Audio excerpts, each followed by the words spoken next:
convosco. Amém. Sim, que Deus possa acrescentar a sua bênção na palavra que nós ouvimos, para que o conhecimento que nós recebemos hoje não seja para a nossa condenação, mas sim para a nossa salvação. Amém? Amém. A minha oração a Deus antes de vir neste lugar é que Deus nos ajuda para que o conhecimento não nos torne vaidoso. Amém? Amém. Nós vimos muita gente, depois de ter conhecido a verdade, utilizar a verdade como arma ou para desprezar os outros, não compreenderam que o Senhor disse: a humildade antecede a glória e o orgulho antecede a queda. Amém. Se Deus nos mostra essas coisas aqui, é a prova que nós somos o povo dele, aquele que ele chamou das trevas à sua admirável luz, aquele que ele queria salvar e poupar da grande tribulação que há de vir sobre a terra. E ali nós compreendemos que se hoje Deus nos fala, é porque Ele quer nos tirar da falsidade e nos firmar na verdade. Amém. Por isso que a revelação de Deus nos faz com que sejamos muito gratos a Deus por tudo que Ele está fazendo para nós, e conhecendo a verdade possamos buscar salvar também os outros que estão no erro, sabendo que existe ainda muitos filhos de Deus que têm também como nós sair do cativeiro e rumar a Deus.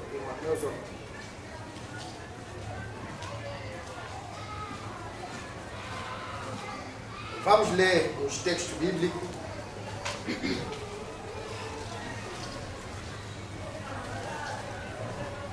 No livro do Apocalipse 17, versículo 7 a 11, que nós lemos ontem.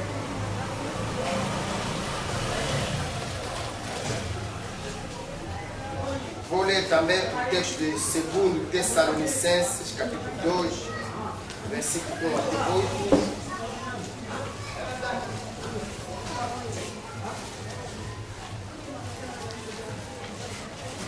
Segundo Tessalonicenses, capítulo 1 até 8, versículo 1 até 8, aliás.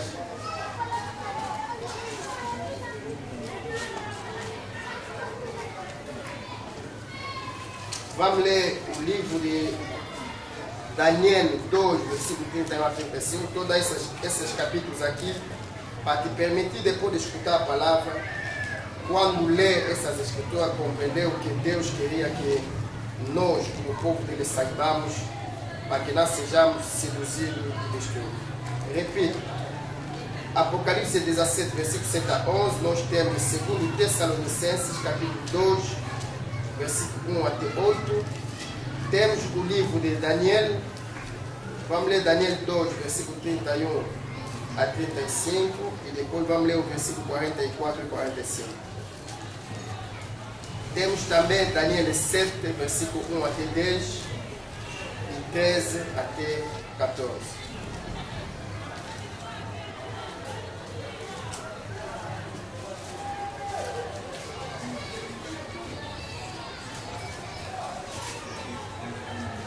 E a minha oração é que tudo que ficou um bocado, deixou algumas dúvidas, não por incredulidade, mas por falta de entendimento em nós na pregação de ontem, possa ser dissipado hoje, se torna conhecimento na pregação de hoje, segundo a graça e a misericórdia do nosso Deus, que nos dá o Espírito da revelação no seu conhecimento. Então, vou ler. Apocalipse 17, versículo 1 até versículo 7 até 11. O anjo, porém, me disse: por que te admiraste? Dir-te-ei o mistério da mulher e da besta que tem as 7 cabeças e os 10 chifres, e que leva a mulher.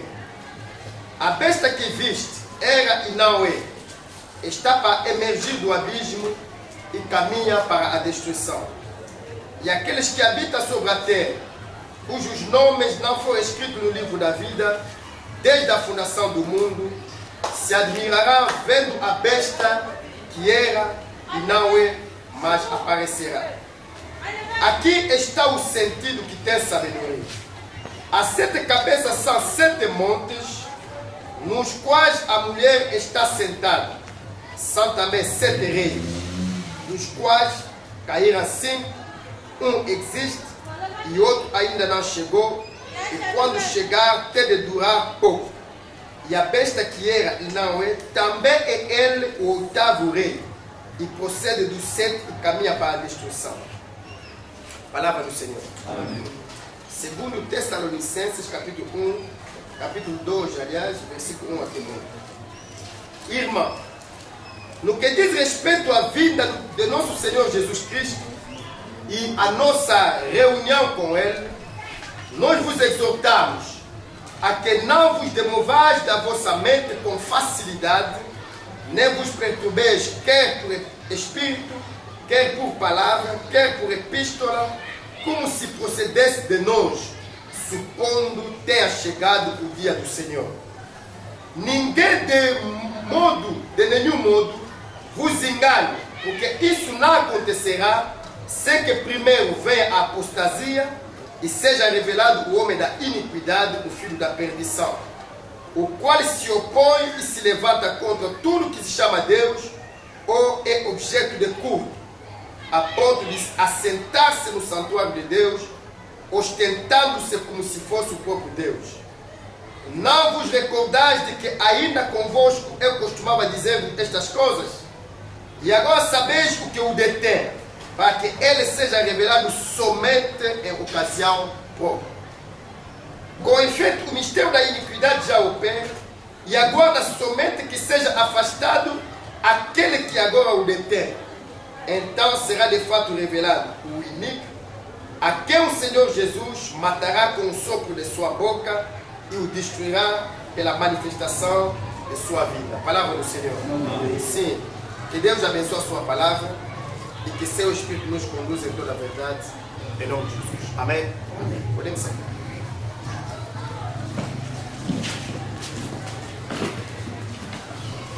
Se nós aqui começamos a meditar a partir do versículo 7 ontem, onde depois do anjo ter revelado, mostrado a João, a mulher, de que maneira a mulher, a apresentação dessa mulher aqui, que profeticamente tinha símbolo que nos permitiu de identificar a meretriz e de compreender por que ela era mesmo uma meretriz. O anjo disse a João que se admirava de ver aquela mulher ali, embriagada com o sangue do santo e das testemunhas de Jesus. Por quê? A grande pergunta que devemos fazer hoje, que levou João a admirar-se bastante, como que uma igreja que se diz cristã deve perseguir e matar as testemunhas de Jesus?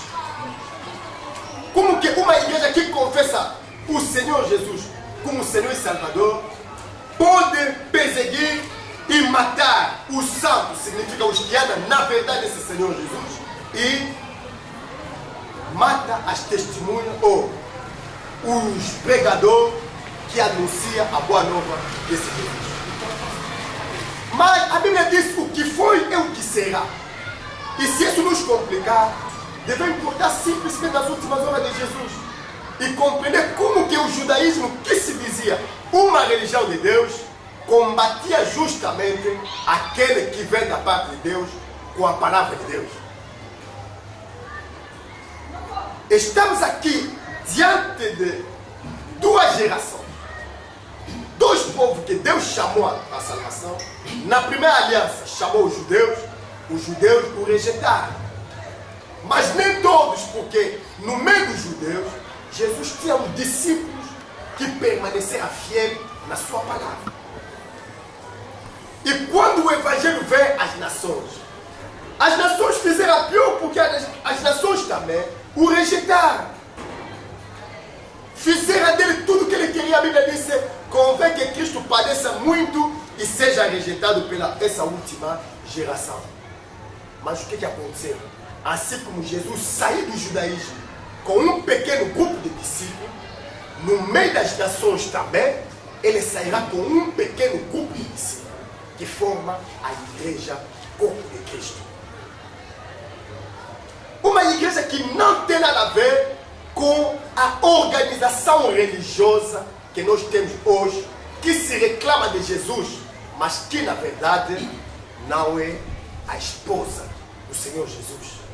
Lembrai-vos sempre dessa profecia de Oséias que diz: repreendei a vossa mãe, porque ela não é minha mulher e eu não sou marido dela. Porque ele se prostituiu. Aquele que vos gerou prostituiu-se, foi atrás dos seus amantes. Tal como um homem que recupera os seus filhos, quando a mulher decide seguir os seus caminhos, o Senhor Jesus também recupera os que são seus. Ele fez isso no judaísmo. Ele fará isso também no meio das nações. Ele recuperará os que são dele. Embora mais se prostituir, mas existe no meio das nações um povo fiel. Aqueles que foram eleitos, aqueles que têm o nome escrito no livro da vida do Cordeiro antes da fundação do mundo. Como diz a Bíblia aqui, o anjo disse a João: aquele que não tem os nomes dele inscritos no livro da vida vai se admirar, será encantado pelo charme, pela beleza, pela mentira, pelas prostituições da grande Babilônia, e vai lhe seguir cegamente até a perdição. Mas a Bíblia diz a todos que Deus dantes conheceu, Ele lhes predestinou a ser semelhante à imagem do seu Filho Jesus. E João confirma isso no seu testemunho do Evangelho, dizendo: aquele que diz que é de Jesus deve andar como Cristo andou. Amém. No Romanos 8, a Bíblia diz: aquele que não tem o Espírito de Cristo também não lhe pertence. Então nós começamos a compreender hoje que a salvação não depende da filiação a uma religião, a filiação a uma igreja, a uma denominação que tem o nome de Cristo, mas a salvação depende da nossa obediência na doutrina de Jesus. Porque Jesus disse: se alguém quiser fazer a vontade do Pai que está no céu, saberá que esta doutrina que vos trouxe não é minha, mas é a doutrina do Pai que me enviou. E ali onde reside toda a diferença. Então, se nós compreendemos bem o que a Bíblia quer, o que a Bíblia queria dizer acerca de tudo que nós lemos aqui ontem, compreendemos que existe uma mulher. Amém? Essa mulher aqui é uma igreja. Temos uma igreja, Estado, que representa a religião do anticristo. Olha bem. É o segredo da mulher e da besta aqui atrás. Trata-se de uma igreja que domina o mundo. E eu sei que muitas vezes, quando estamos a meditar essas coisas aqui, ficamos a não entender: mas a besta, será que a besta é o Roma? A besta é que é o homem? Mas não, é simples. Muitas vezes aqui, quando nós vos pregamos, vos falamos aqui, chamamos a nossa atenção sobre o sistema anticristo de adoração. Amém? Amém. E esse sistema anticristo estabelece e revela a maneira de adorar daqueles que pensam adorar a Deus, mas adoram segundo o inimigo do próprio Cristo. Significa que a astúcia do diabo é aqui. Não impedir os homens, não, deixa de orar, não. Ele sabe que qualquer homem pensa na existência de um ser maior, qualquer, mesmo se nunca pisou na igreja. A intenção é que deixar os homens adorar a Deus, mas adorar a Deus como Deus não quer que ele seja adorado. Jesus disse, citando o profeta Isaías, que quando um povo adora segundo as tradições dos homens e não segundo o mandamento de Deus, esse povo adora em vão. Esse povo adora em vão. Então esperamos a libertação, esperamos a salvação, mas a ruína das almas é que nos alcança.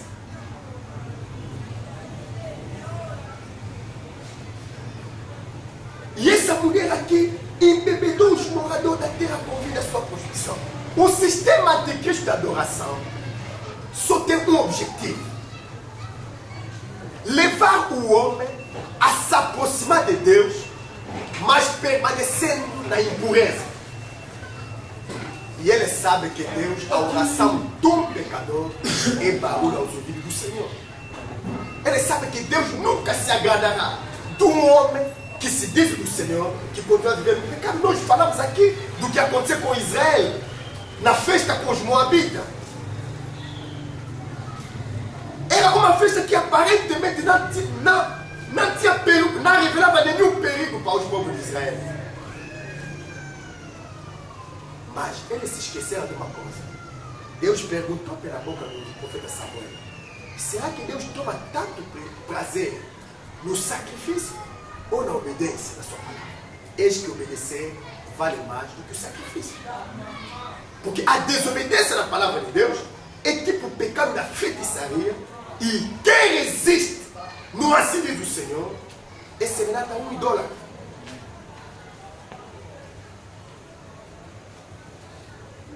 Mas a grande Babilônia trouxe imoralidade sobre a terra.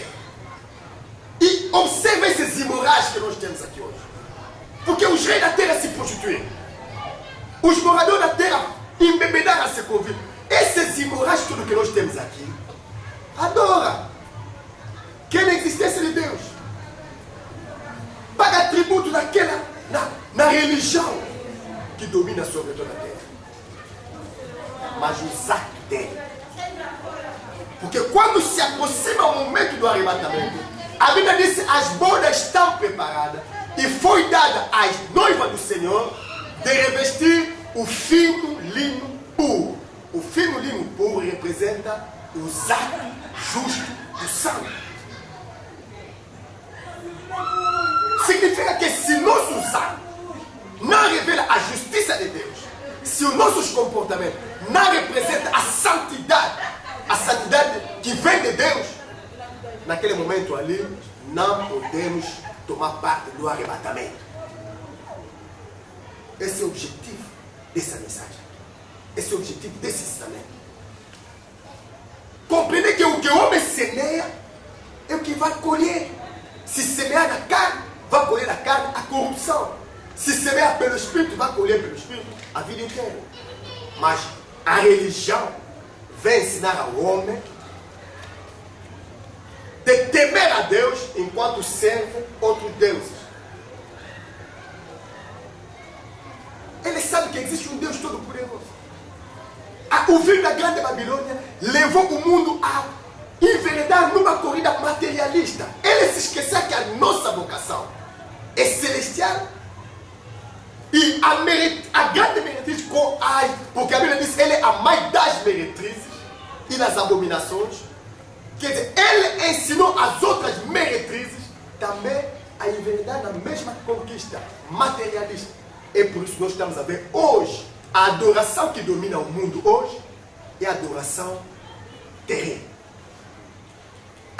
Nas igrejas se preocupa com aquilo que ele pode ganhar nessa vida aqui.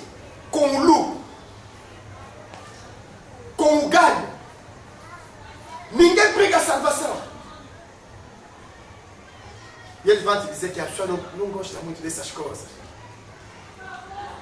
A pessoa gosta de escutar. Sim, a Bíblia disse: virá o tempo que a pessoa, não suportando a verdadeira doutrina, vai se juntar um grupo de doutor, de ensinador, de pregador, que lhes diz as coisas agradáveis, as coisas que eles querem ouvir, as coisas pelas quais sentem comichões nos ouvidos.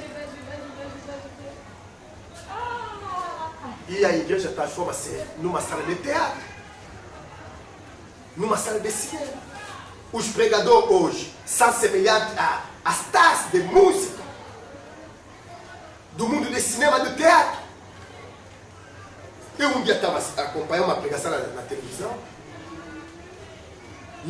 Estou lendo, estou a procurar o tema de pregação. Estou escutando, quer dizer, humor cristão. Um pastor estava lá. E tudo que ele dizia, as pessoas estavam rindo, alegre. Eu perguntei a pessoa que estava comigo: é calado o show? O pregador de hoje. O que importa não é nós virmos aqui nos alegrarmos.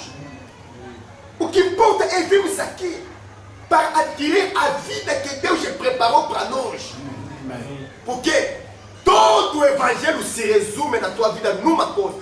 Quando uma pessoa está em Cristo, nova criatura é. As coisas velhas passaram e toda coisa torna-se nova. Mas você não pode seguir, Senhor, permanecendo a mesma pessoa.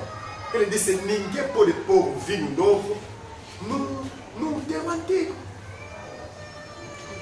Senão ele vai perder o vinho inteiro, vai rasgar-se. Ninguém pode remendar um pano velho com uma metade de pano novo. Jesus não veio para remendar as nossas vidas, não. Jesus veio para transformá-la. E devemos deixar que Ele transforma a nossa vida. Ele nos remodela segundo a vontade do Pai. Vou te dizer o mistério da mulher e da besta que tem 7 cabeças a 10 chifres que a leva. Que leva a mulher. A besta que viste era e não é. Está para emergir do abismo e caminha para a perdição. Então, estamos à espera de uma besta que sai do abismo e caminha para a perdição. Mas aquele que habita a terra, cujo nome não foi escrito no livro da vida, desde a fundação do mundo, se admirará vendo a besta que era, não é, mas aparecerá. Sabe o que conquista o homem hoje? Vê o que fez a admiração da Eva. A Eva foi apresentada uma doutrina. Quando olhou a fruta, ele viu que a fruta era desejável aos homens.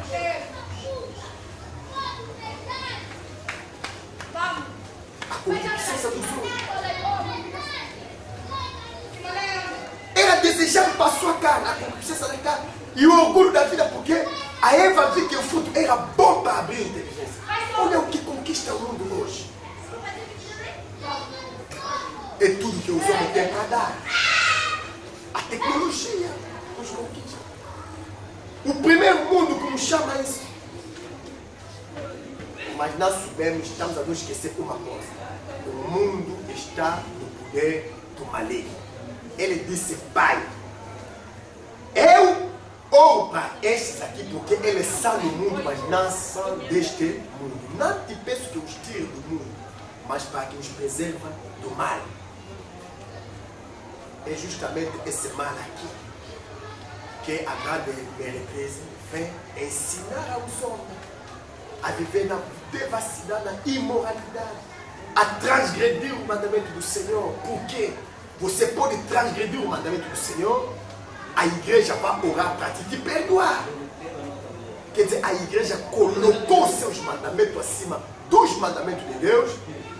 A pessoa pensa hoje que um pastor, um bispo, um padre tem mais autoridade do que Deus para te levar no pecado e dizer que ele te perdoou. Então, se ele comete pecado, nós não podemos cometer, porque ele é representante de Deus. Então, depois, quando ele me perdoa, não, ninguém vai prestar conta diante da sua igreja. Ninguém.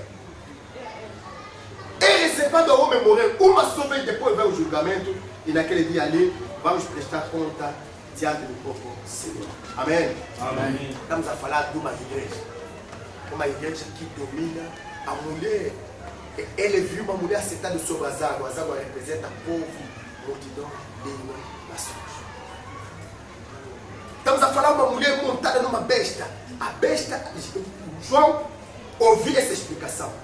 Aqui está o sentido que tem sabedoria. As 7 cabeças são 7 montes nos quais a mulher está sentada. Vamos parar ainda lá. As 7 cabeças que você viu ali. Ele viu uma besta. Ele disse aquela. Nós dissemos aqui que a besta representava o Império Romano. Agora, caso houver alguma dúvida, vamos rapidamente chegar no livro do Apocalipse de Daniel. Nós dissemos aqui que vamos ler no livro de Daniel 7. Vamos ler no livro de Daniel 7.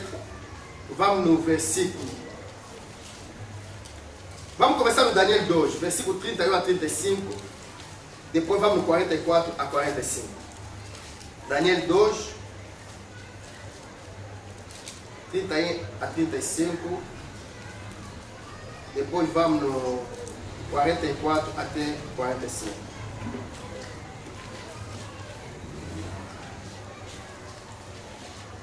A palavra do Senhor está a dizer o seguinte.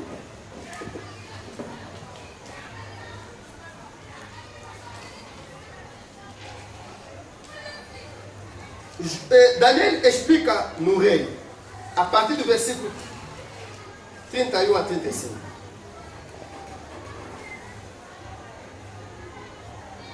Tu olhaste, ó rei, e diante de ti estava uma grande estátua, uma estátua enorme, impressionante, e sua aparência terrível.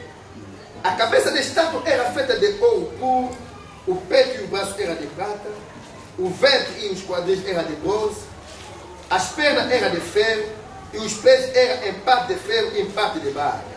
Enquanto estava observando, uma pedra soltou-se sem auxílio de mãos, atingiu a estátua aos pés do ferro e de barro e os esmigou. Então o ferro, o barro, o bronze, a prata e o ouro foram despedaçados, viraram pó como o pó da debulha do trigo na era durante o verão. O vento os levou sem deixar vestígio, mas a pedra que atingiu a estátua tornou-se numa montanha e encheu a terra toda. 34 a 44 até 45. Na época desse rei, ó Deus do céu, o Deus do céu estabelecerá um reino que jamais será destruído e que nunca será dominado por nenhum outro povo. Destruirá todos os reinos daqueles reis e os exterminará, mas esse reino durará para sempre. Esse é o significado da visão da pedra que se soltou de uma montanha, sem auxílio de mão, pedra que esmigalhou o ferro, o bronze, o barro, a prata e o ouro. O Deus poderoso mostrou ao rei o que acontecerá no futuro. O sonho é verdadeiro e a interpretação é fiel. Amém? Daniel viu uma estátua. Aquela estátua ali, a cabeça representa um rei. O tronco com os dois braços representa um segundo rei. Agora, a parte de baixo de bronze também representa um outro reino. E depois, no fim, havia o ferro e os pés misturaram o ferro com parte que representa com barro, que representa também o outro reino. Agora, o Daniel está a explicar ao rei a visão dizendo o seguinte. Tu, o rei dos reis, tu és a cabeça de ouro. Amém? De Babilônia. Porque Daniel estava a se dirigir a Nabucodonosor, o rei de Babilônia. Depois de Babilônia, se levantará um reino muito menos glorioso do que o reino de Babilônia, que era o reino do quê? De Medo e de Pérsia. Depois daquele reino, ia se levantar um quarto reino na terra, que era o reino do Império Grego. Depois daquilo ia vir um quarto, que é representado pelo ferro, depois a mistura de ferro e da argila. Daniel disse ao rei o seguinte: quando você estava olhando o sonho, uma pedra se levantou sem ajuda de nenhuma mão e bateu nos pés. O ferro e o barro transformaram-se em pó e toda a estátua também caiu, transformou-se em pó e o vento veio e levou. Não sobrou nenhum vestígio, mas a pedra encheu-se e encheu toda a terra. Ele disse o seguinte: a pedra representa um reino inabalável. E nós compreendemos a luz do Espírito Santo o seguinte: a pedra que representa o reino de Cristo só se manifesta na terra depois do quarto império. Estamos a compreender? Amém. Depois do quarto império, que é por isso a pedra não atinge a estátua nem na cabeça, não atinge nem no peito, nem atinge nem nas coxas, mas foi bater nos peitos. Porque a interpretação diz o seguinte: é no dia daqueles reis que Deus vai estabelecer um reino que jamais será destruído. No versículo 43 está dizendo o seguinte: e como visto o ferro estava misturado com o barro, isso significa que se buscará fazer aliança política. Amém? Mas a união decorrente dessas alianças não se firmará, assim como o ferro não se mistura com o barro.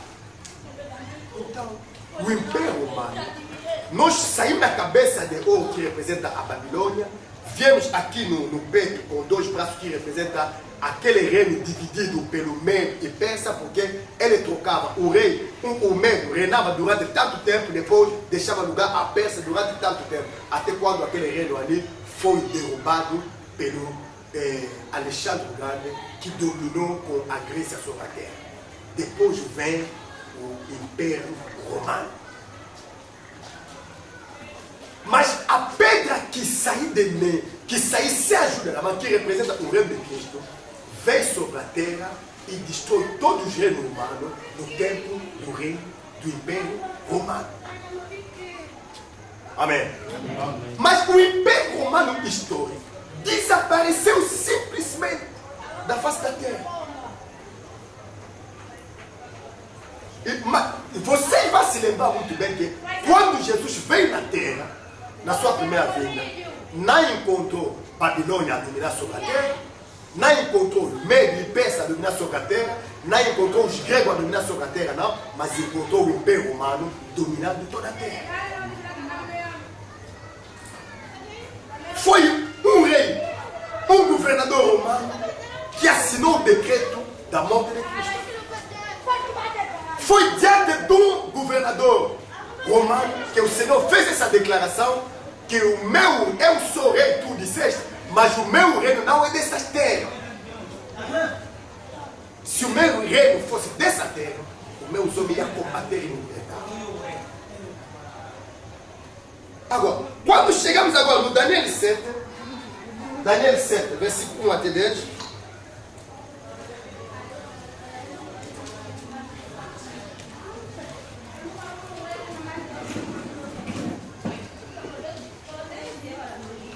ele diz o seguinte: no primeiro ano de Belsazar, rei de Babilônia, Daniel teve um sono e certas visões passaram por sua mente.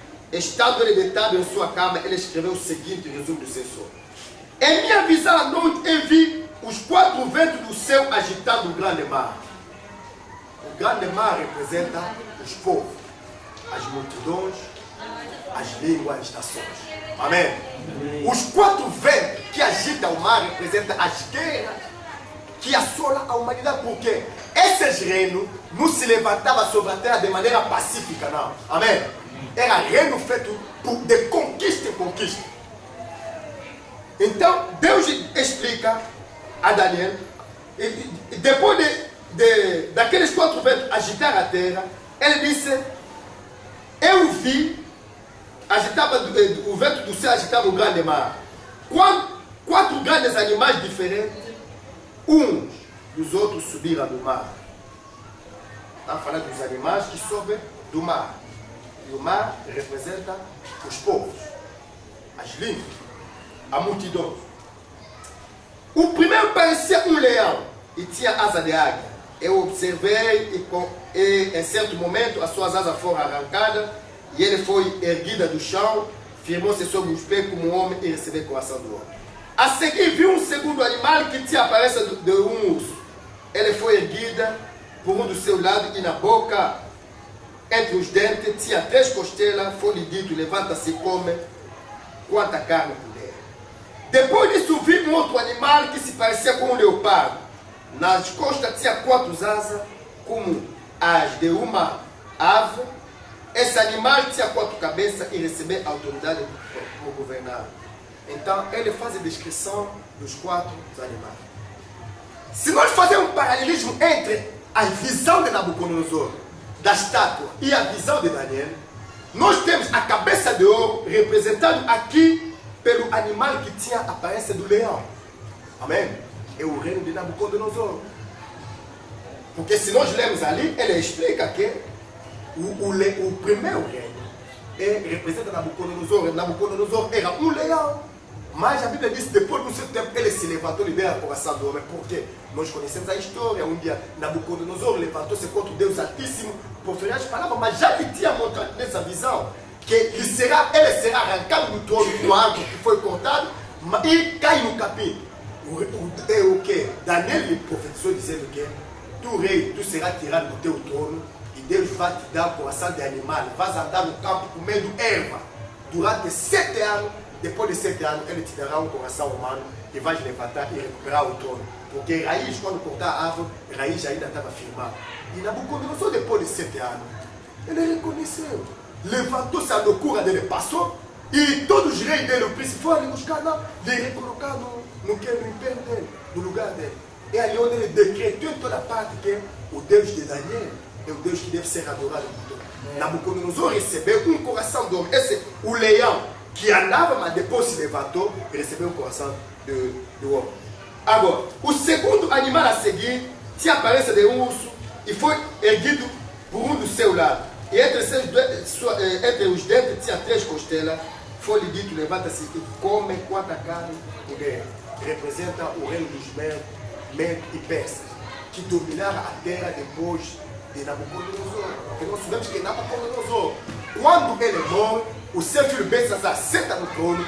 Um dia decide pegar os vasos da casa do Senhor, bebeu ali com as suas concubinas. Deus mandou aquele mal escrever Mene, Mene, Tekel, Parsin. Contado fora, contado foram os teus dias, foste posto na balança e achado em falta, Deus divide o teu reino. Foi naquele dia que a mesma noite Belsazar morreu e o reino foi dividido entre Medo e Persa. Mas esse reino passa e vai seguir o terceiro animal que te aparece do leopardo. Nas suas costas tinha 4 asas, como as de um ave. E esse animal tinha 4 cabeças e recebeu autoridade para governar. O império grego levantou com Alexandre o Grande. As 4 asas do leopardo representam os 4 generais que ajudaram o Alexandre o Grande a conquistar todo aquele império que ele conquistou. Mas sabe o que aconteceu na morte de Alexandre o Grande? Lhe perguntar então, você está a morrer? Ele morreu jovem. Entre todos esses reis aqui, é o único que conquistou, mas morreu jovem, sem descendência. Lhe perguntar, assim que estás a morrer, o reino fica com quem? Ele disse, o mais forte é que vai herdar o reino. Mas ele tinha 4 asas que ele sustentava. É assim que o império grego foi dividido entre 4 generais que ajudaram Alexandre o Grande a se tornar grande como ele era. Esse leopardo que tinha 4 cabeças. Amém? Amém. Mas ao se dividir, tornou-se fraco. Porque cada um tinha seu canto. É o que permitiu a ascensão do Império Romano. Esse que é representado, ele disse, em minha visão à noite, vi ainda um quarto animal aterrorizante, assustador e muito poderoso. Tinha grandes dentes de ferro, com os quais espadeciava e devorava suas vítimas. E pisoteava tudo que sobrava. Era diferente de todos os animais anteriores e tinha 10 chifres. Ele não dá a aparência desse animal, porque não era semelhante a leão. Ele conhece o leão, ele conhecia o urso, Daniel conhecia o leopardo. Mas quando ele vê um animal, ele disse que era um animal aterrorizante, um animal que metia medo, só pela violência dele, de maneira que ele destruía tudo. Arrancava com o dente e pisava o que sobrava. Daniel não conseguiu dar uma descrição desse animal, porque esse animal não era semelhante em nada de todos os animais que ele jamais viu. Amém? Mas ele disse, enquanto eu considerava o chifre, vi outro chifre pequeno que surgiu entre eles, e 3 das pontas pequenas foram arrancadas para dar lugar a ele. Esse chifre possuía olho como os olhos de um homem e uma boca que falava com arrogância. Enquanto eu olhava, trono fora colocado e um ancião se assentou. Suas vestes eram brancas como neve, o cabelo branco como lã. Seu trono era envolto em fogo. O que acontece depois? E as rodas do trono estavam em chama. De diante dele saiu um rio de fogo. Milhares de milhares o serviam. Milhões e milhões estavam diante dele. O tribunal iniciou o julgamento e os livros foram abertos. Continuou a observar, por causa das palavras arrogantes que o chifre falava. Fiquei olhando até que o animal foi morto e o seu corpo foi destruído e atirado no fogo. Amém? Mas ele está a dizer, no versículo a seguir, que é o versículo 13, Em minha visão à noite, vi alguém semelhante a um filho do homem, vindo com as nuvens do céu. Ele se aproximou do ancião e foi conduzido à sua presença. Ele recebeu autoridade, glória e o reino. Todos os povos, nações e homens de todas as línguas o adoraram. Seu domínio é um domínio eterno que não acabará e seu reino jamais será destruído. Amém? Amém. Depois do quarto animal, extremamente terrível, que tinha uma ponta que, e no livro do Apocalipse, a Bíblia está nos dizendo que esse chifre representa reis. Amém? Amém. A estátua tinha 4 partes distintas e aqui também os animais eram 4. Mas Daniel disse o seguinte: eu Daniel fiquei agitado. Está no versículo 15. Eu Daniel fiquei agitado em meu espírito, e as visões que passavam pela minha mente me aterrorizavam. Então me aproximei de um dos que ali estava e lhe perguntei o significado de tudo que eu tinha visto. Ele me respondeu dando-me esta interpretação: os 4 grandes animais são 4 reinos que se levantarão na terra. Não estamos a interpretar particularmente a profecia. Amém? Amém. Quando ele viu essa visão se aproximou, ele disse que os 4 animais são reinos que vão se levantar na terra. Eu voltei no livro de Daniel, porque quando nós chegamos no Apocalipse 17, tanto dizer que a besta representa um reino, você fica, não, mas não tem a certeza não. Não podemos duvidar do que Deus vai mostrar. Amém? Amém. Da sua própria autoridade. Os 4 animais representam 4 reinos que hão de se levantar sobre a terra. É o que o Senhor disse. E ele disse o seguinte: mas o santo do Altíssimo receberá o reino e o possuirá para sempre, sim, para todo o céu. Significa que depois desses 4 reinos, os santos do Altíssimo, os eleitos de Deus, vão possuir o reino e vão possuir para sempre. Estamos a compreender?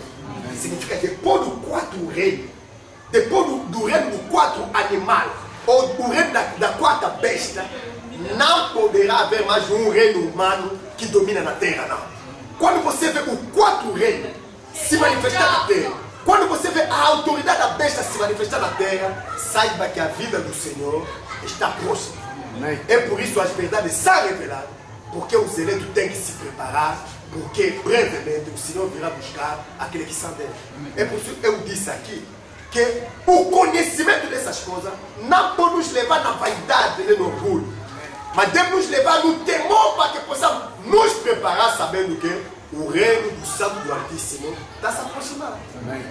É o que nos dá zelo para pregar o Evangelho. Acontecer, falta o que faltar nessa vida aqui, mas nós sabemos, como diz o apóstolo Paulo, o sofrimento que nós vivemos é nada igual ao peso eterno da glória que nos é reservado.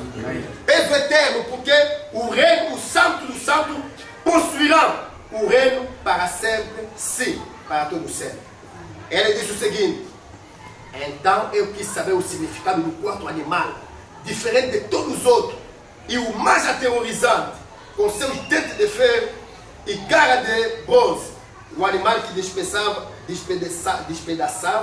e devorava suas vítimas e pisoteava tudo o que sobrava. Também quis saber sobre o 10 chifres da sua cabeça e sobre outro chifre que surgiu para ocupar o lugar de 3 chifres que caíram, o chifre que tinha olho e a boca que falava com arrogância. Enquanto observava esse chifre, guerreava contra o santo e os derrotava, até que o ancião veio e pronunciou a sentença a favor do santo do Altíssimo. Chegou a hora de eles tomar posse do reino. Ele me deu a seguinte explicação: o 4º animal é um 4º reino que aparecerá na terra. Será diferente de todos os outros reinos e devorará a terra inteira. Amém? Amém. Os gregos não dominaram agora, não. Aleluia. Amém. Os medos e persas não dominaram agora. Babilônia não dominou agora. Não dominou na Mídia, não dominou na África do Sul. Mas ele está dizendo o seguinte: o 4º reino que há de vir que é diferente de todos os reinos, devorará a terra inteira, despedaçando-a e precipitando. O 10 chifres são 10 reis que sairá desse reino. Depois dele, um outro rei se levantará e será diferente dos primeiros reis. Ele falará contra o Altíssimo, oprimirá o seu santo e tentará mudar os tempos e as leis. O santo será entregue nas mãos dele por um tempo e meio tempo. Aleluia.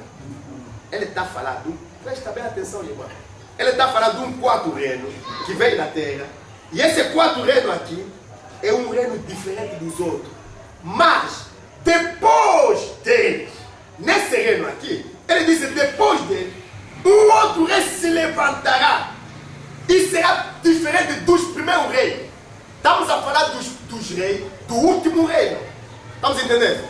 Será diferente dos primeiros reis. Ele falará contra o Altíssimo. Ali está o Anticristo. Se nós voltamos aqui na segunda Tessalonicenses, onde nós lemos, a Bíblia diz, por exemplo, no versículo 3: ninguém de nenhum modo vos engane, porque isto não acontecerá sem que primeiro venha a apostasia e seja revelado o homem da iniquidade, o filho da perdição. Está vendo o rei que Daniel anunciou? Amém? O homem da iniquidade, o filho da perdição, o qual se opõe e se levanta contra tudo que se chama Deus ou é objeto de culto, e a ponto de se assentar no santuário de Deus, ostentando-se como se fosse o próprio Deus. Esse rei aqui, que Daniel anunciou, Daniel disse que quando ele queria saber a verdade sobre o último rei, o último reino, o último animal, extremamente terrível, a Bíblia disse: esse animal aqui, ele vai estender a sua dominação sobre toda a terra. Todo que lhe resistir vai quebrar, pisotear. Nós falamos aqui durante a semana sobre o reino, quando o que? No meio do reino político romano se levantou um império religioso. Mas é a mesma besta. Amém? Amém. Se levantou um império religioso. O império religioso foi também tão mau e tão sangrento que o império político. Durante a tribulação de 10 dias, como temos naquela última brochura que estamos a falar sobre a perca da vocação, os imperadores romanos é que matavam os santos. Mas João, quando viu a mulher que assentava sobre a besta, essa mulher, a igreja que está sentada sobre essas 7 cabeças que você vê aqui, representa 7 montes sobre a qual a mulher está sentada. Ou 7 montes sobre a qual a mulher está edificada. Nós dissemos, João disse que ele via aquela mulher embriagada do sangue do santo e da testemunha do Senhor Jesus. É a mesma coisa que Daniel viu. Um animal que matava de sua dor com seus dentes, ele rasgava, porque não aceitava oposição, não aceitava contradição. E quem vos conta isso são os que viveram no tempo da Inquisição, que sabem o que significa o poder desse animal extremamente terrível, que não aceitava a contradição. Depois dos romanos matar a igreja romana, depois de tomar autoridade sobre o mundo inteiro, ela estendeu a sua autoridade sobre o mundo utilizando violência. Não foi uma revolução pacífica, não. Por quê? Ela tinha aquele privilégio de se esconder atrás do império político. Quem conquistou a África? Quem colonizou a África? Não a América, não. É a Europa, o império romano. Mas atrás dos colônios havia sempre uma igreja. Amém. Amém.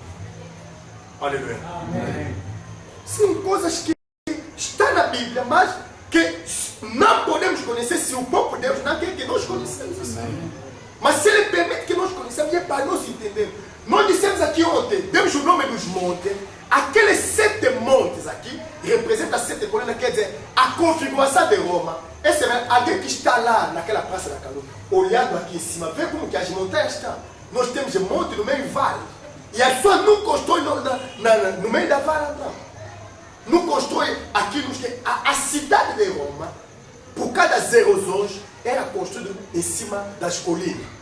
isso permitia a cidade se defender quando veio os inimigos. Porque a cidade era fortificada daquela maneira ali. Então, o Senhor disse, aqueles 7 montes, aqueles 7, a besta, voltamos no Apocalipse 17, para procurar o entendimento, ele diz, aqui está o sentido que tem sabedoria. As 7 cabeças são 7 montes, nos quais a mulher está sentada. A mulher está sentada na cidade de 7 colinas, e a cidade de 7 colinas representa Roma. Amém? Então, a partir dali nós compreendemos que se a mulher é uma igreja, quer dizer, a mulher que está sentada sobre a besta de 7 cabeças, se essas 7 cabeças representam 7 montes, estamos a falar da igreja de Roma. Não é uma dedução, não. É apenas a interpretação da palavra. Porque quando o anjo falou a João e a Daniel, ele disse que essa interpretação é verdadeira. A cidade de 7 colinas representa a Roma. Mas a Bíblia disse, essa besta não representa só 7 montes, as 7 cabeças, não representa só 7 montes, mas também tem um outro significado. E ali onde você não pode se perder. Que Deus nos dá 2 pistas para nós possamos compreender a verdade. Essas 7 cabeças são 7 montes, sobre a qual a mulher está sentada. Então, qual é a igreja que está sentada sobre uma cidade de 7 montes?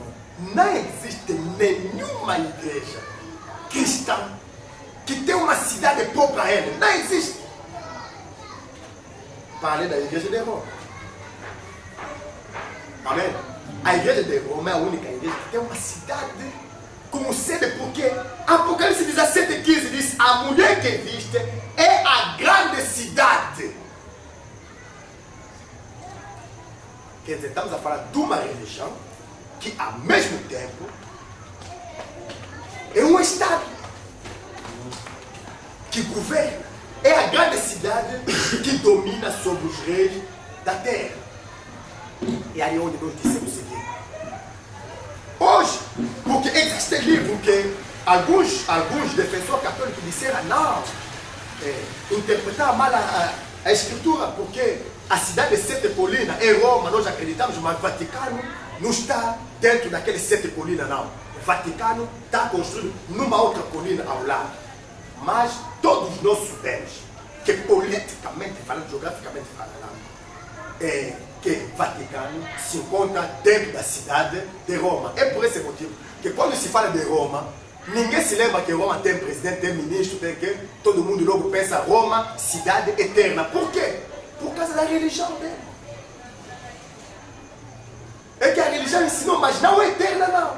Porque há um povo que vai reinar eternamente. Não é um povo católico não. São os santos do Altíssimo. Há que escolher.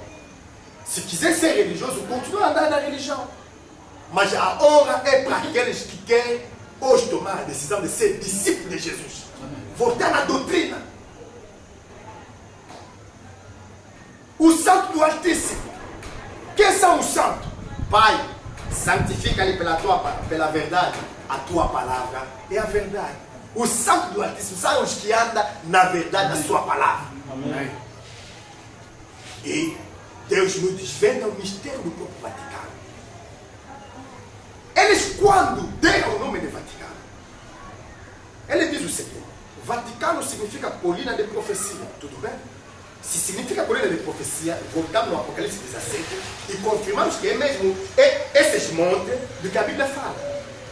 Vaticano, na sua interpretação, disse aqui ontem que é uma junção de 2 palavras, vatic, que é a raiz latina que deu o verbo vaticinar, que significa profetizar, amém? Amém. Que significa predizer, que significa anunciar o futuro. A raiz latina, traduzido em português, da velha mulher, significa estamos diante de uma velha mulher da profecia, ou a velha mulher profetizando. Que seja colina de profecia, velha mulher da profecia, ou velha mulher profetizando, isso nos leva na Bíblia onde o Senhor disse: eu tenho contra ti que você tolera a mulher Jezabel. Que se diz profetiza? Ensinar e seduzir o meu servo para que come sacrifício da idolatria. É ali onde a falsa igreja começou. Se nós começamos a seguir a igreja, era por era, a partir de Éfeso, o Senhor denuncia que a igreja perdeu o primeiro amor. Depois o mal foi piorando, nós vimos que a mulher que se dizia profetisa veio e levou a igreja aonde? Na profundeza de Satanás. Depois da profundeza de Satanás, a Bíblia diz que o trono de Satanás está estabelecido aonde? Dentro da igreja. Ele está besta. Então, nós começamos a compreender que o anticristo serviu-se da sua religião para estabelecer um sistema de adoração na terra que não tem nada a ver com Deus, nem com Jesus, nem com a Bíblia, nem com a palavra de Deus. Substitui os mandamentos de Deus com os dogmas que a Bíblia chama abominações, imundícia da sua prostituição. Introduzir a adoração do santo no meio da igreja. Santo fulano, orai para nós. Santo fulano, orai para nós. Mas o santo hoje são considerados como um intercessor. Lembrai-vos o que aconteceu o dia em que Saul, buscando a face de Deus, Deus não respondia. Ele vai naquela cidade onde havia uma mulher agorreira, para que essa mulher que invocava os mortos, invocasse o espírito de Daniel, de Samuel. Mas segundo a lei de Deus, Deus mandou matar todos esses adivinhadores que invocavam os mortos, porque era abominação perante o Senhor. E você está procurando as abominações. Oração do santo é uma abominação. Oração dos anjos é uma abominação. Nenhum santo pode interceder por ti. Não há salvação em nenhum outro nome, porque não há nenhum outro nome que foi dado debaixo do céu, debaixo do sol, para trazer a salvação aos homens. O Santo Antônio, o Santo Catarina, o Santa Margarida, a Santa Rita, são ídolos que têm que ser quebrados. Do jeito que Deus disse a Moisés, quando chegar naquela terra, destrói as estátuas dele. Transforma isso em pó. Não adora perante ele, não se curva perante ele, porque isso será uma cilada para ti, que te fará pecar. Mas se o Espírito de Moisés está sobre nós também, vamos destruir todos esses ídolos aqui e reduzir isso em pó, para que o povo saiba e aprenda uma vez por todas que só existe um só Deus e um medianeiro entre Deus e os homens, chama-se Senhor Jesus Cristo. Amém. Não existe rainha do céu, não, que vai orar para ti, pobre pecador. Aleluia. Amém. Não existe. Abominações, prostituições instaladas no meio da igreja. É o anticristo que instala o seu modelo de adoração e ensina as meretrizes. Significa as igrejas que saíram do cristianismo. Eu repito. Então, se houver alguém que tem uma opinião contrária, eu chamo isso opinião, porque não pode haver duas verdades, não, que me prova a luz das escrituras que o cristianismo que nós temos é a religião de Deus. Deus não tem religião. Do mesmo modo que o judaísmo não foi religião de Deus, o cristianismo não é religião de Deus. Amém. Deus enviou a palavra, não enviou a religião. Amém. E se nós começarmos a adorar Deus segundo o modelo da palavra, voltamos. Senão, a Bíblia diz que a palavra de Deus é para ele. Preceito sobre preceito, mandamento sobre mandamento, um bocado aqui, um bocado ali. Então, todas essas meretrizes, a Bíblia chama essas igrejas todas de meretrizes, porque eles também se prostituem, cada um de uma maneira ou de uma outra. Pegaram uma parte ali, uma parte ali, uma parte ali, mas se vê o modelo, é o mesmo. Amém? Amém. Cada igreja vem, bom, proclama seus dias santos, proclama suas festividades. Bom, eles escolhem domingo, nós escolhemos o dia de sábado. Eles escolhem as festas deles, nós também escolhemos as nossas. Mas se você vê, o objetivo desses cultos aqui é material, é dinheiro. Amém. A mulher estava vestida de púrpura, escarlate, e estavam todos ali infectados de ouro, pérola preciosa. É o que o mundo religioso quer hoje: dinheiro. Ele edifica as escolas. É para vos ajudar. É para se fosse vos ajudar, não ia pagar. Amém. Aleluia. Amém. Eles edificam hospitais. Porque é ajudar. Se fosse para ajudar, não ia pagar. Porque quando se lembra que os medicamentos são donativos. fala-se de óbolo de São Pedro. Então todas as nações pagam o óbolo. Quer dizer, a contribuição de todas as nações vai diretamente lá, na cidade que reina sobre os reis da terra. Então é óbolo de São Pedro, coitado de São Pedro. Se falasse óbolo de Judas, ia entender porque Judas que gostava de dinheiro. Amém. Então receber aquele dinheiro ali, receber os medicamentos. E quando vier abrir centro de saúde, nós pagamos. É o dinheiro que aflui. E ele sabe isso. Se perguntar onde está concentrado a maior parte da riqueza da terra, vamos mostrar uma pequena cidade, Vaticano. A mulher estava ataviada de pérola, pedra preciosa de ouro. Todo o ouro do mundo foi para lá. E as outras merdas tentam fazer a mesma coisa. Sai ali do Brasil, não sei aonde, tudo a conquista de dinheiro. Eles vendem tudo. Você quer estudar para ser diaconisa? Paga. Quer estudar para ser obreiro? Paga. Quer não sei o que, paga. Oração? Paga. Quer ser abençoado? Paga. Seminário bíblico? Paga. É dinheiro. Quem quer pregar o evangelho para salvar as pessoas? Porque estamos a comprar o evangelho. Você não está nos dando de bolo que receber de bolo. Estamos vendendo isso. Os livros estão nos trazendo uma pequena contribuição. Paga! É comércio. Em nome de Jesus. Ele disse: não, juntai tesouro na terra. Amém. Onde há ferrugem e ladrões. Ajuntai tesouro no céu, onde ferrugem e ladrão não podem entrar. Porque onde estiver o vosso tesouro, ali estarão vossos corações. Amém. Eu vejo as pessoas chorar: não, pastor, eu quero te agradecer, pastor. Tinha problema com meu namorado, desde que o pastor orou para mim. Mas que tipo de evangelho é esse de namorado? Pastor da prostituição de imoralidade. Amém. O vídeo da prostituição da grande Babilônia. Imorais. Aleluia. Amém. Sabem tudo, podem falar de tudo, menos da salvação e da vida eterna. Ali não se achega. Podemos ir nas montanhas santas, entrar nas águas santas, não sei o que, compramos água de Jordão, mas no Rio Jordão ali, tem bebê de Jordão que banha todos os dias lá, que não são santos. E você está comprando água do Rio Jordão, mete em casa para ser santo. Por que ele não são santo? Porque essa terra saiu da montanha de Sião, mas aquela montanha de Sião, esses cabritos que andam comer capim que tem mais na montanha, por que ele não são santificados? Amém.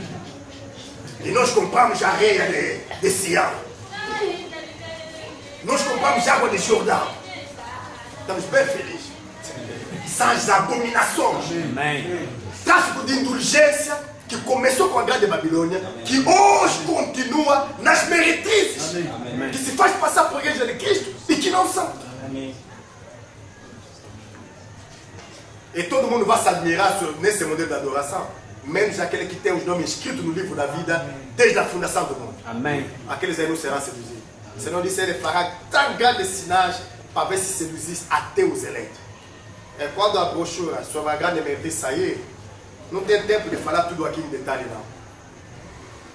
De revelar esses negócios aqui falsos que são feitos em nome de Deus.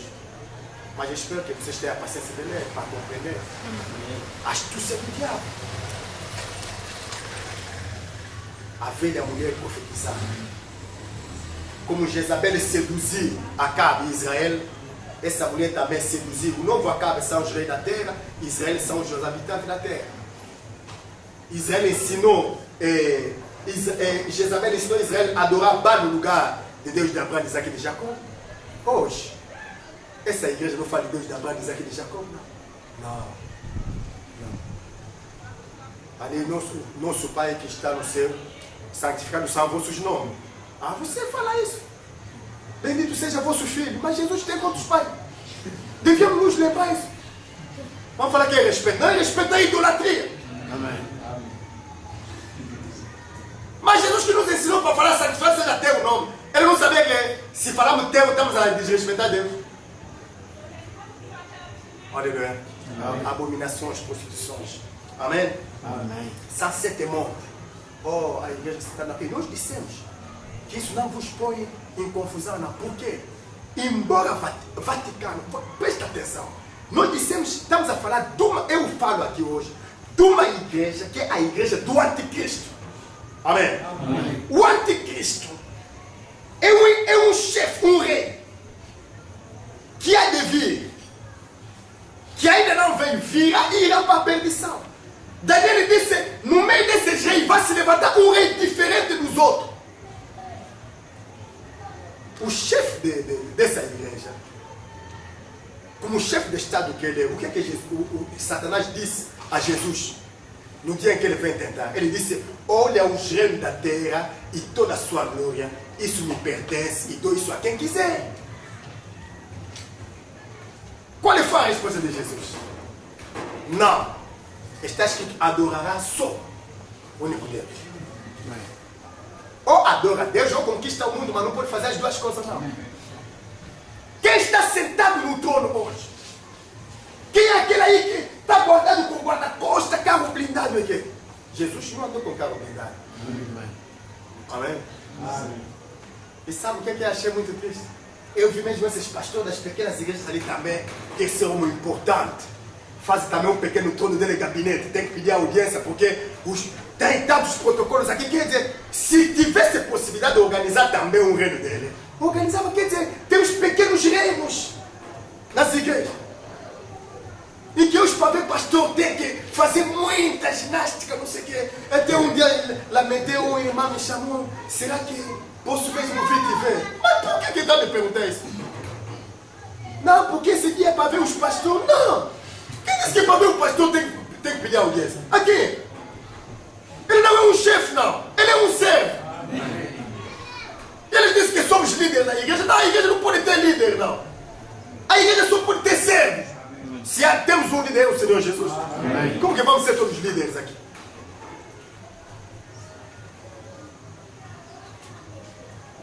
Os líderes da igreja, eu não sou líder. Não, eu não posso ter líder, não. Já tem um chefe. Então a confusão é toda parte. E você desvia também está andando com o guarda-costas dele. Quer dizer, pastor, quando está andando dois só à frente, quando você quer lhe tocar, te empurra.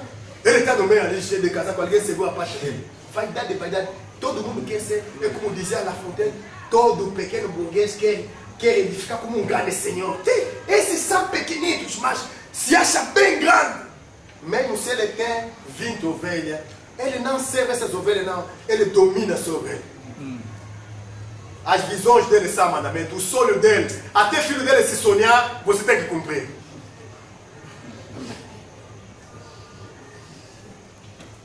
Porque eu estava aqui a ler umas publicações de Vaticano. O que ele está a escrever mais ou menos aqui?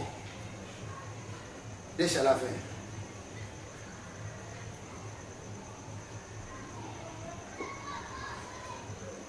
Ele está a dizer o seguinte: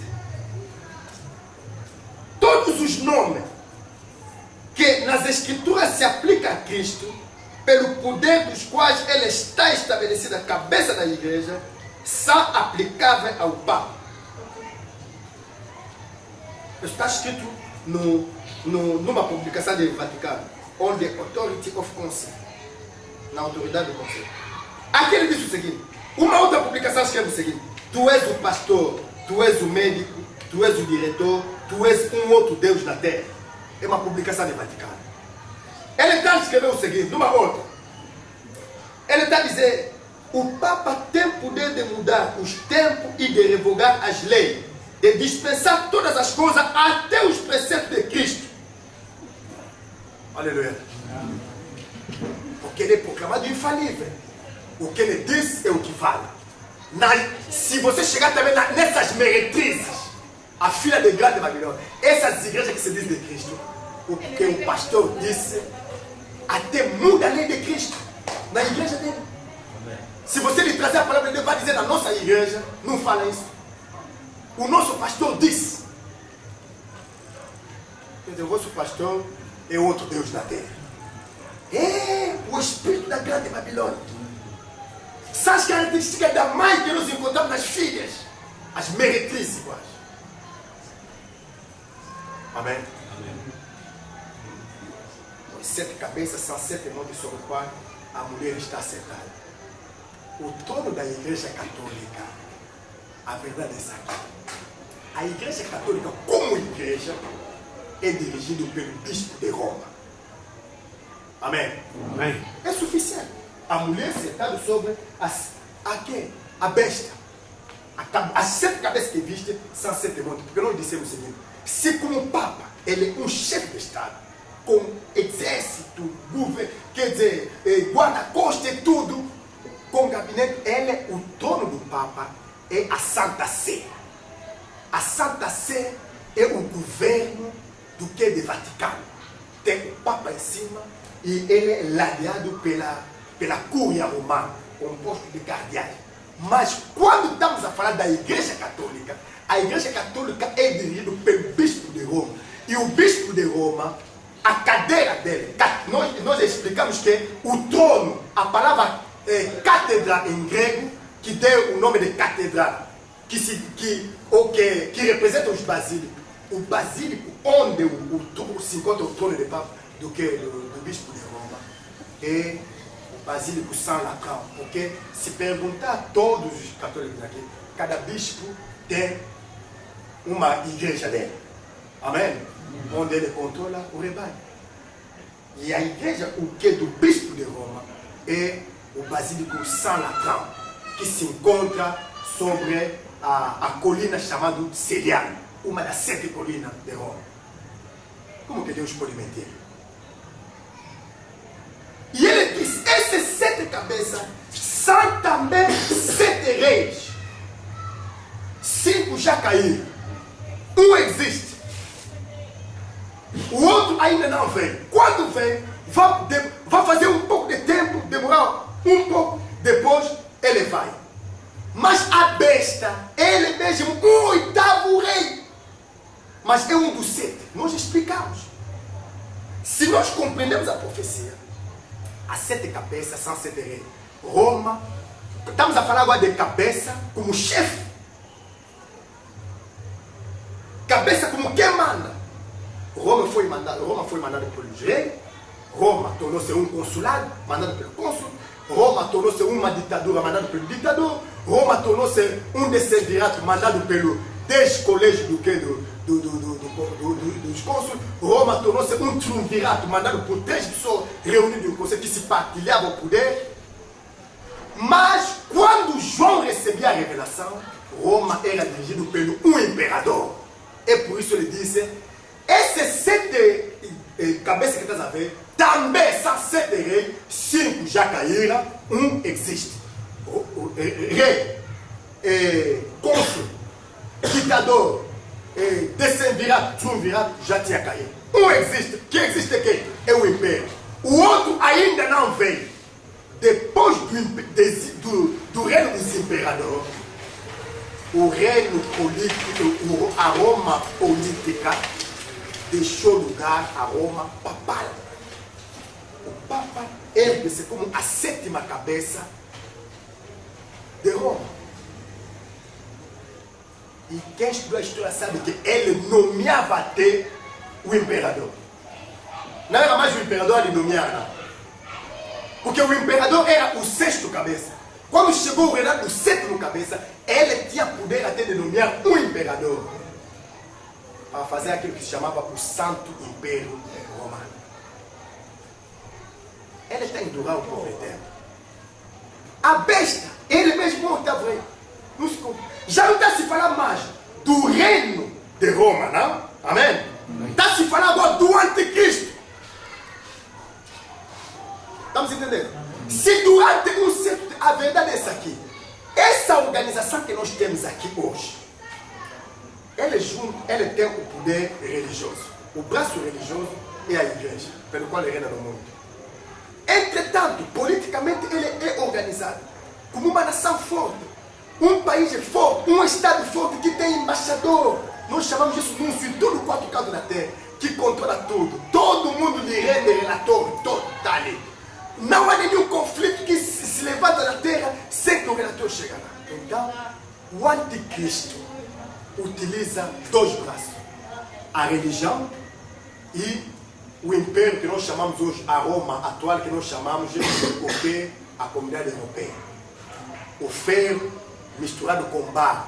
O ferro representa os países muito industrializados e o barro representa esses países, tipo Grécia não tem dinheiro, Portugal não tem dinheiro, está ali emprestado.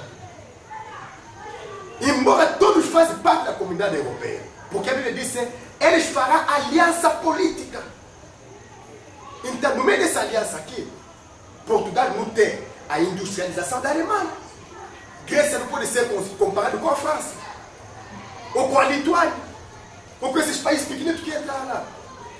Está tendo o ferro misturado com barro. Então, quando Daniel queria saber a verdade sobre esse reino, esse quarto animal, disseram que o quarto animal, também, no meio desse quarto, o quarto animal representa um reino.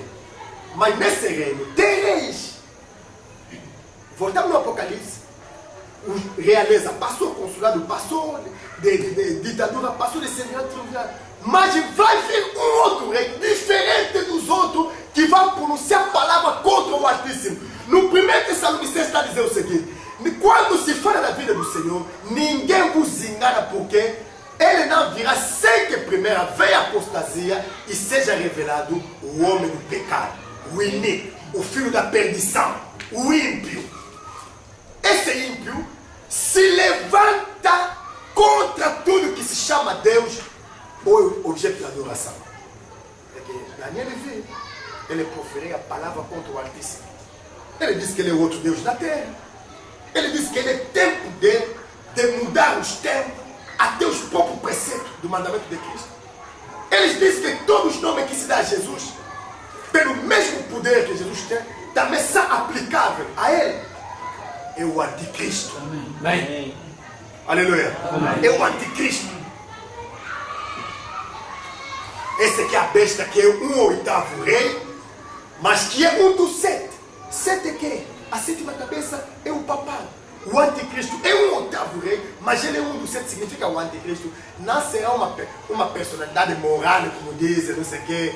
Não será um governo, não. Será um homem que se assenta no templo de Deus. O templo de Deus é a igreja. Mas não está no templo de Deus para servir, não. Ele não está no templo de Deus querendo parecer Deus. Amém? Um usurpador. Significa, ele rouba primeiro todos os títulos de Cristo. E com esses títulos de Cristo, ele vem, utiliza a igreja apenas como uma fachada para poder dominar a terra inteira. Sabe qual é a minha alegria? É que antes daquele dia ali, Jesus virá buscar a sua igreja. Amém. E se aquele dia se aproxima, prepara-te enquanto o tempo. Deus abençoe.